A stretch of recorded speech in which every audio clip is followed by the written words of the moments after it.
Good morning. Well, is it still morning? I guess it is. I'm here at the courthouse.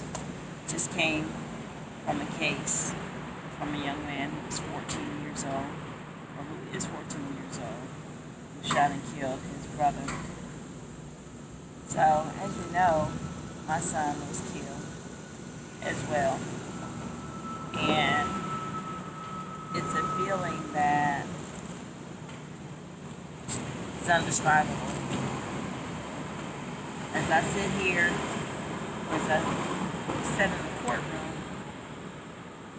and heard the cases and hear the different cases against the individual,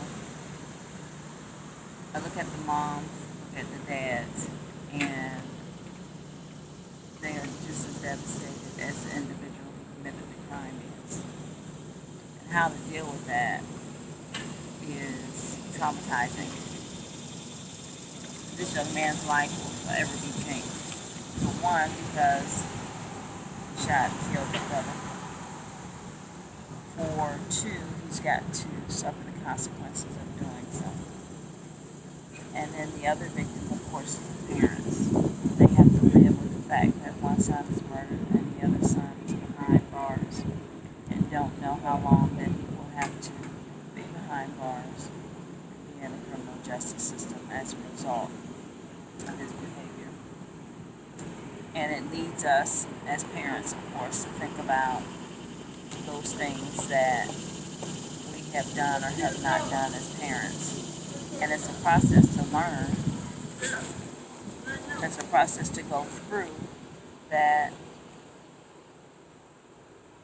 What is it that we could have done or shouldn't have done that may not have resulted in being in the situation that we're in?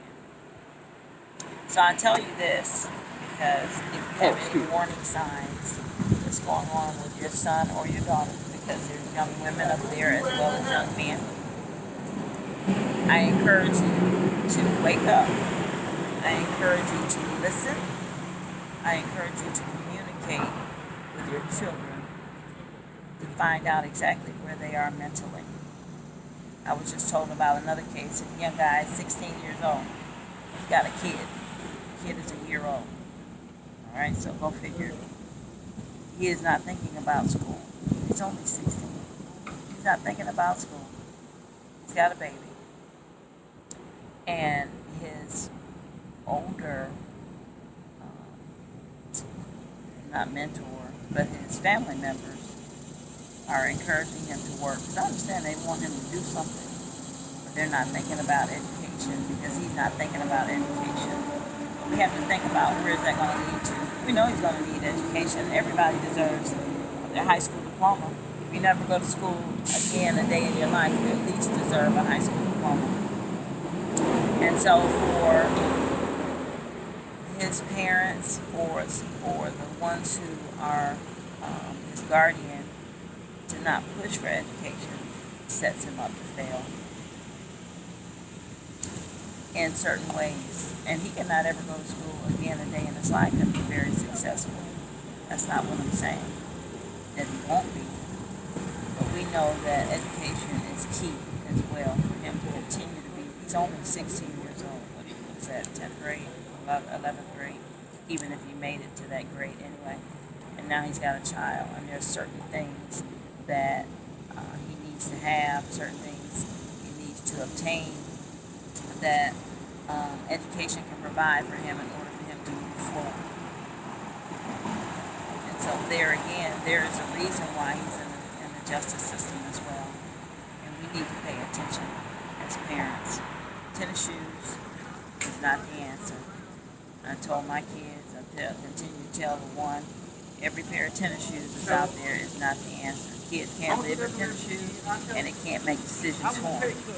Then I was told, hey, well, they're an investment. Okay, cool. So show them how to invest if that's what you're going to do. But the tennis shoes are not saving lives. Not at all. So what are we going to do as a parent to save our young people? Keep them from being in these courtrooms, at this courthouse, or in the patrol cars or engaged in any activity with any justice system or engaged with the police. And we've already known, we've seen how that's turned out with a lot of our brown people. And so as a result of that, what we already know could be a possibility. What are we doing to prevent that as a whole? I encourage you to take time out now, because tomorrow is not promised to us.